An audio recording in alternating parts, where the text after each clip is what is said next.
So ঈদটা যেমন আমরা আগে যেভাবে কাটাতাম, আমরা আসলে বাসায় থাকতাম না, আমরা রিক্সায়, ধানমন্ডিতে, টিএসসিতে, মানে পাবলিক প্লেস গুলাতে যাওয়া হতো। তো এটা একটা আলাদা ফান। এখন আসলে পাবলিক প্লেস গুলাতে ওইভাবে যাওয়া হয় না।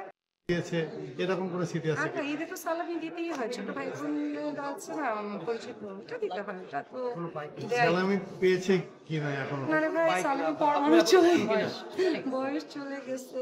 বয়স চলে গেছে তাহলে কি পড়া হয় না? না না, আমাকে কেউ দেয় না। আমি বলছিলাম যে আমাকে কেউ যদি একটু দিত সালামি।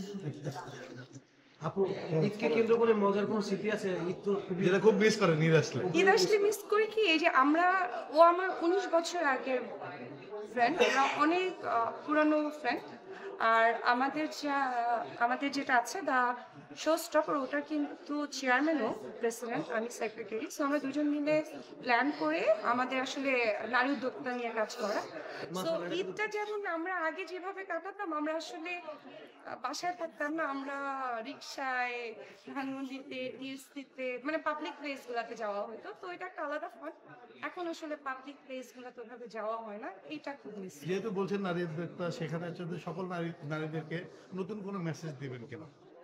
আমি একটা কথা বরাবরই বলি যে প্রত্যেকটা নারী পুরুষ সবারই কিছু না কিছুতে ব্যস্ত থাকা উচিত, কিছু না কিছুতে। তা না হলে খালি মস্তিষ্ক শয়তানের ভাষা, আমি বারবারই বলি। এই জন্য কিছু না কিছু নিয়ে ব্যস্ত থাকুক, সেটা হোক ঘরের কাজ, হোক বাইরের কাজ, কিছু একটা।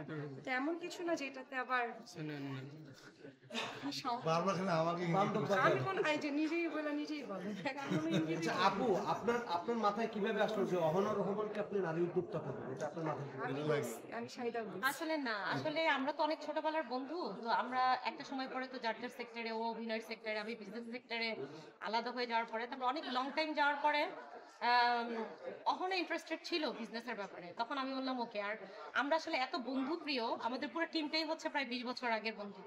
তো তখন আমি যেহেতু বিজনেস করে, আমার সবসময় মনে হয় কাউকে দেখলেই আমি মানে তাকে বলি কিছু করো, কিছু করো। যেমন আমাদের মধ্যে অনেক ফ্রেন্ড আছে যারা বাসায় থাকতো, হাউস ওয়াইফ, বাচ্চা এখন একটু বড় হয়ে গেছে, ছোট আছে, কিন্তু তারা কিছু করে না। তা আমি তাদেরকে সবসময় বলি কিছু করো, কিছু করো।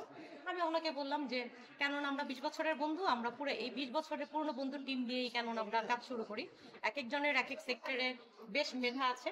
তো সবকিছু মিলেই আসলে আমার কাছে তো মানে অহনা তো আমার বেস্ট ফ্রেন্ড ছিল। মানে অহনা আমি তো সেই এখন আছে, আমি আমি আমি মাইক্রোফোন সরি।